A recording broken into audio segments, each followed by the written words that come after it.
The next morning, Diesel 10 was repaired and left the diesel works to get back to work. It's good to know there are other diesels on this island beside me and Splosh. Later that day, Thomas was helping Edward at Wellsworth. They were shunting trucks about, keeping the yard in order. Then Edward asked Thomas if he would do a favor for him. Thomas, can you take that old truck to the works? It's been here for a while and it's taking up space. You wouldn't say that if you had actually used me every once in a while, you old chuffer. And I don't much care for its attitude. Just be careful, Thomas. That one can be very troublesome. Edward was right. The truck was indeed making trouble for Thomas. Its axles were rusty and made it hard to move. What's more is that its brakes would often slip on, making the journey very difficult. Come on. Come on. Is this the best you can do? A turtle can move faster than this. Shut up. You're doing this on purpose. I'll show you. Thomas was determined to get the old truck to the works no matter what. And he struggled on as he approached Gordon's Hill. Halfway up the hill, Thomas was getting tired and running out of steam. But he wouldn't give up. Come on, Thomas. We're almost there. You can do it. But try as he might, Thomas couldn't pull hard enough, and he started to go slower and slower. Thomas tried to keep moving, but the rusty axles on the truck made the wheels jam and skid along the rails. Soon, Thomas' wheels stopped completely. He had run out of steam. The old truck just laughed and teased Thomas, calling him a weak little engine. Thomas felt very embarrassed. Just then, Gordon arrived with the express and saw Thomas stuck on the hill. Gordon thought it was funny, and then he slowed down to say something to Thomas. Ha ha ha ha. Silly little Thomas can't even get up a hill with one single truck. How embarrassing.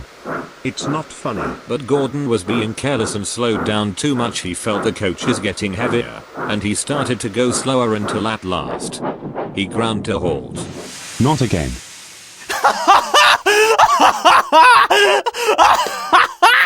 Now it's funny. The guard walked down to the call box and telephoned for help, and it wasn't long before Edward arrived. As he approached the hill, Thomas was backing down the hill to build up more steam and try again. So how many times has it been this year? I actually lost count after 75. Edward buffered up to the express and began to push.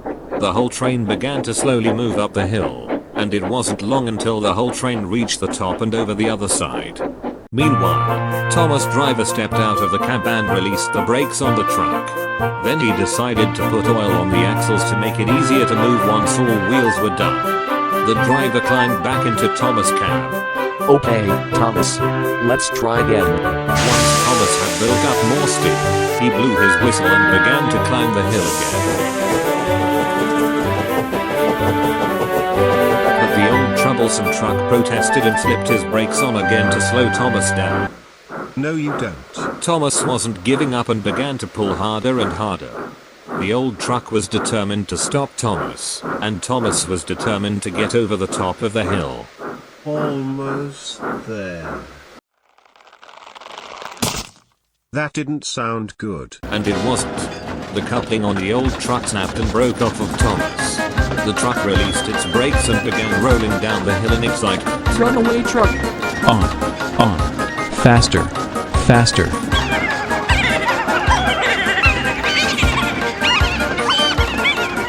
But there was worse to come.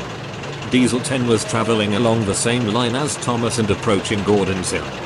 He had no idea of the disaster approaching until he turned the corner and looked ahead.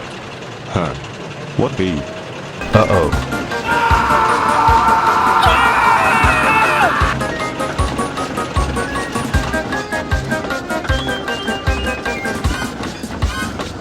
And then there was trouble.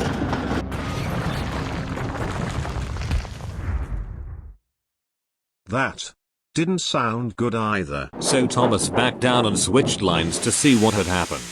And he was mortified to see that the truck ran right into none other than Diesel 10. The truck was demolished and lay in pieces.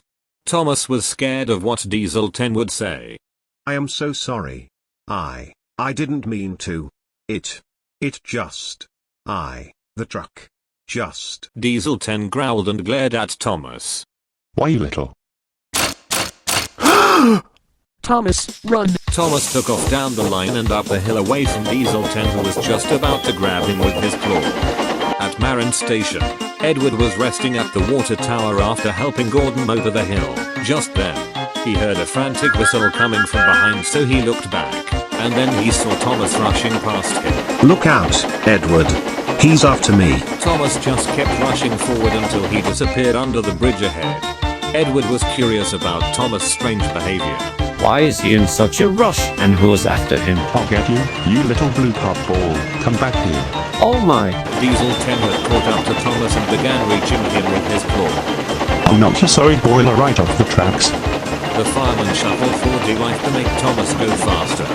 They wanted to get away from Diesel 10 by any means necessary. Thomas was managing to avoid Diesel 10, but he still chased after Thomas along the main line. You'll have to slow down eventually. They raced past Henry Thomas. and thundered through the level crossing where Bulgy the double-decker bus was waiting. What was that thing? Keep your claw away from me. I said I was sorry. Sorry isn't good enough. Then they rushed through Polk Station where Henry was taking the local.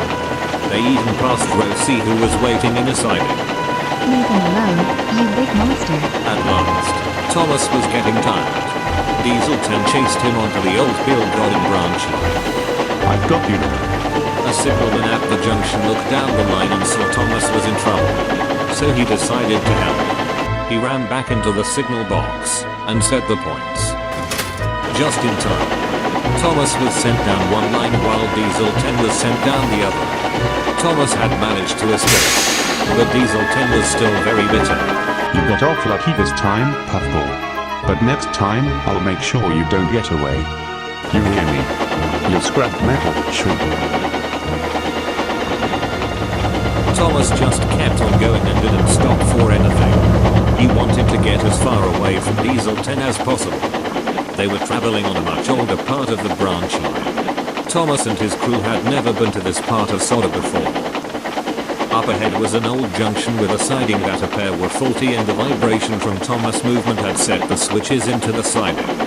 Thomas was going too fast to stop in time. He was diverted into the old siding and crashed into the buffers. But the buffers weren't secure. Thomas had smashed them to pieces, and rather than coming off the rails, he kept moving forward, revealing more to the old line. Thomas applied his brakes and skid along the line until he came to a complete stop.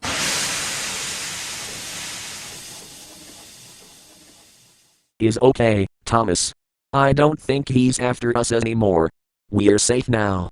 Thank goodness. Did you see what he tried to do to me with that claw? I don't feel safe with him on the island. Where exactly are we on the island? The driver and fireman stepped out of the cab and looked around. They saw two old sheds, a handcar, and a rusty water tower. This looks like an old depot. But it doesn't seem like anyone's been here in a long time. I haven't seen one of those things in a while. Just then, they heard a voice. Hello? Is anyone out there? Who said that? Ah. You a ghost? The voice seemed to be coming from the shed. A ghost? Heavens no. Although if I was a ghost, I'd be more afraid of you. The driver went to investigate the shed while the fireman walked over to the water tower to see if there was any water in it they could use. Thomas watched as the fireman found a ladder and climbed up to look inside. Can you see any water in there? Yes. But it's very browny and full of rust chippings. And there's pond scum. Yuck. I'm not drinking that. Soon the driver returned looking very pleased. There's someone who would like to meet you, Thomas. So the driver and fireman climbed back into the cab. And Thomas moved cautiously forward. He didn't know what he would find inside the shed, so he felt nervous.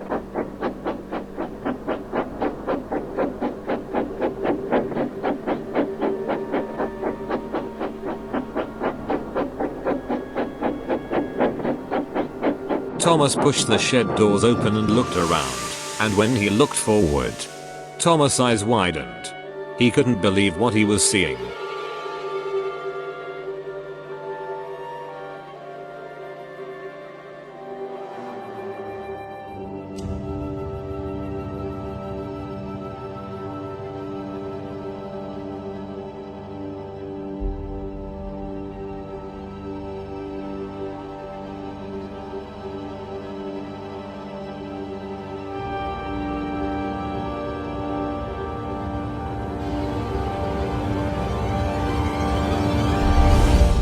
there stood an old engine covered in rust. Thomas had never seen an engine like her before. Then she spoke to Thomas kindly. You must be Thomas. Your driver told me about you. It's nice to see another engine after so many years. My name is Lady. Thomas couldn't believe what he heard. The engine's name was Lady. Lady? Your name is Lady? Yes. It's even written on my side. Then you must be. You're the lost engine. Lost engine? I don't think I understand. Have you heard of me before? Yes. From my friend, Edward. He told me and the others about you. And so Thomas told Lady all about the story he had heard the night before. My, that's a very interesting story. But that's not the whole story, I'm afraid. You mean there's more? Yes. You see, that accident I had really did happen. But your friend doesn't know how or why I had the accident. Let me explain. One day, I was resting in a siding when an engine pulling stone came in. He was waiting to let a passenger train go by. Just then, I felt like someone was inside my cab fiddling with the controls. The next thing I knew, I was moving forward out of the siding. I kept going until I stopped outside the points. Then I heard footsteps from behind. I couldn't see who it was, but then I heard the points switch and then the footsteps again. Suddenly, I began to move backwards. I was picking up speed and I couldn't stop myself, not without my driver, and then... Well, you already know what happened. Wait. Someone made you crash? Who would do such a thing? Me and my driver had a feeling it was that same man who wanted to buy me for scrap. PT Boomer. He was being all too willing to get me for any price. The railway controller back then agreed to the deal and told Boomer to get me the next day. That controller was not a good man. In fact, the only thing he ever cared about was the money, not the well-being of the railroad. My driver, Burnett Stone, knew this was unfair and decided he wanted to keep me safe. So he made a difficult decision. Late that night, he came to take me away where no one would ever find me. Not the railway controller, not PT Boomer, not anyone. So we cautiously and quietly made our way out of the yard and onto a part of my branch line I had never been to before. He brought me to an old yard and put inside this shed. Then he cleaned and polished me one last time before leaving. As he was closing the door, he looked back. He told me that one day, he would return. And that all would be alright for the both of us. But until then, to keep safe and have faith. Then a small tear came from his eye and said goodbye, lady, and then he closed the door. So I waited. Days became weeks, weeks into months, months to years, and Burnett still never returned. I was sure something had happened to him. A terrible storm came one day and destroyed the roof of the shed. I was exposed to the harsh elements of the weather. Wind, rain, and snow fell inside and ruined my beautiful paint. I felt very cold and alone. I thought no one would ever find me. So in a way, I guess I really was the lost engine. I've been in here ever since, and now I'm certain Burnett Stone will never come back for me. Thomas felt sorry for Lady. She had been all alone for so many years with no friends or anyone to talk to. A small tear came from her eye. She wished she could be really useful again and come out to see the world again. Then Thomas made a decision. Lady, I think you've been in here long enough. I can get you out of here and you can be a really useful engine again. What? Are you sure? Is it really safe for me to come out again? Of course it's safe.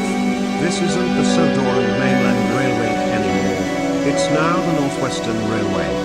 And Sir Topham Hatt is our best controller. And for the first time in years, Lady smiled her best smile. Oh, thank you, Thomas. Thank you so much. I mean it from the bottom of my heart. I've waited so long for this day. So Thomas pulled Lady out from the shed and stopped just outside.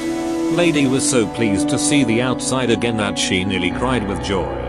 Oop, I almost forgot how beautiful the sky looks when it's not obscured by roof holes. Thomas, driver and fireman came out of the cab again to inspect Lady. They wanted to see if she could still operate in her condition. Well, you know much about me. Tell me a bit about yourself, Thomas. What work do you do? Well, let me see. I shunt in trucks, I have my very own branch line, and two of my own coaches named Annie and Clarabelle. And I... Wait.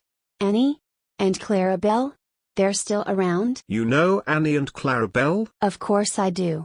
They were two of my old coaches from back in the day. I had 3 coaches altogether. There was Annie, Dorothy, and Clarabelle. We all got along well together and became best friends. The passengers thought they were the smartest looking coaches they had ever seen on railway. Who's Dorothy? I've known Annie and Clarabelle for many years and they never told me about her. You mean you don't have Dorothy with them? That can't be, they're inseparable. Something must have happened. Thomas driver and fireman had just finished looking over Lady and told them everything. Well, the cosmetic damage is a bit worn. But everything else checks out. All she needs is some coal and water. And some oil for her joints and she can move just fine. That's wonderful news. And once Sir Topham Hatt sees how useful she is, he can have her restored. It's best if we take her with us back to the yard just in case we forget this place again. Unless we have another run-in with Diesel 10. Oh no. I forgot. If that big bully Diesel sees me, I'm as good as done for. And who knows what he'll do to Lady if he sees her like this. What's a Diesel? And who's Diesel 10? So Thomas explained everything to Lady about Diesel 10 and how he chased him down the main line. Oh my goodness. That's horrible. He sounds even worse than Boomer. So what do? We can't let him see her like this, or else she's off to the scrapyard. But how can we hide an engine like Lady, while we go down the main line where everyone will see us? Everyone thought about it for a moment, but no one had an idea. Then Thomas came up with an idea. He was going to get what Lady needed. Meanwhile, Bear the Diesel was on his way back to Sodor from the mainland with the Limited. It wasn't long before he reached Vickerstown. The train was full of passengers visiting from the mainland. Gordon was waiting impatiently with the express. He had to wait to pick up Bear's passengers before he could leave. You're late, Bear. You should have been here 10 minutes ago. I know, but I was held up in Biro. Well, I wouldn't be too critical. Gordon, after all, you were late too. What? But it wasn't even my fault. It was that big hill again. It always slows me down when I have too many passengers on board the express. Oh right. The hill was responsible. Well, I suppose it can't be helped. So long, little brother. And then Scotsman took off out of the station. I hate it when he calls me that. Edward was on his way back to Wellsworth with the breakdown train, and what was left of the old truck. He had cleaned up the mess at the foot of Gordon's Hill and had a pretty good idea why Diesel 10 was chasing Thomas. When he came into the yard, he saw Sir Topham Hatt waiting for him there. Oh, Edward, I've heard about the mess. Good work. Now tell me, where is Thomas? He's supposed to be here. Edward told Sir Topham Hatt all about how Thomas was supposed to take the old truck to the works, and how Diesel 10 was chasing Thomas down the main line. Sir Topham Hatt was cross. I shall have to have a word with Diesel 10. This behavior is unacceptable. Diesel 10 was near Ulf's castle gathering derelict parts for the scrapyard when he saw Sir Topham Hatt arrive. Diesel 10, I've heard all about your little chase with Thomas. You have caused confusion and delay. But I was, and the truck.